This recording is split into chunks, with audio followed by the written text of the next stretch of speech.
Il roule à un peu plus de 30 km/h. Un engin de fabrication artisanale de 2 places qui fonctionne à l'énergie électrique. Son concepteur qui tient le volant l'a conçu il y a de cela 3 mois. Et depuis lors, c'est devenu son principal moyen de déplacement. Cet engin à 4 roues est l'œuvre de Eudes Sorgo, un jeune élève de 17 ans. C'est dans ce modeste atelier appartenant à son père qu'il a confectionné.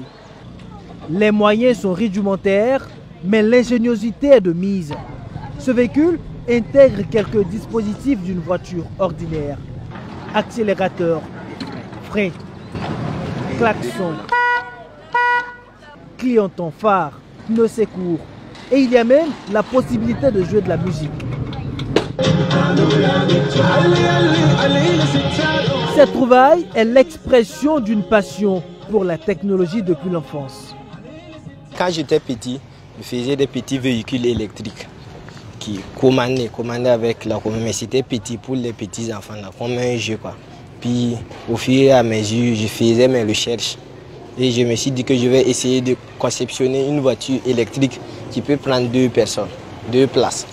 C'est pour ça que je me suis levé, j'ai commencé à faire mes recherches et acheter les matériaux au fur et à mesure. Et j'ai pu confectionner cette voiture électrique. Eudes est un autodidacte.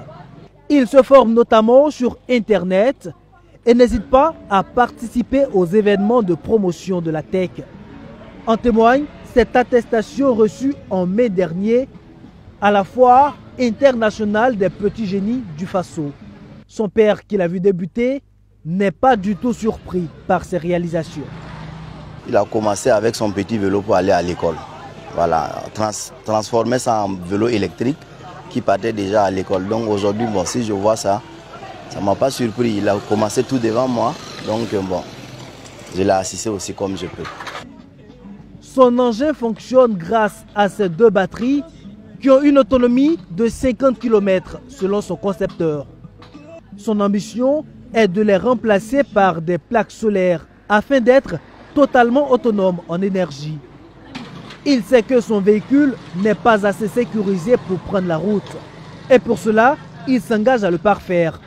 Mais il manque de moyens. Une situation difficile qui l'a même empêché d'aller à l'école cette année, pourtant en classe de seconde.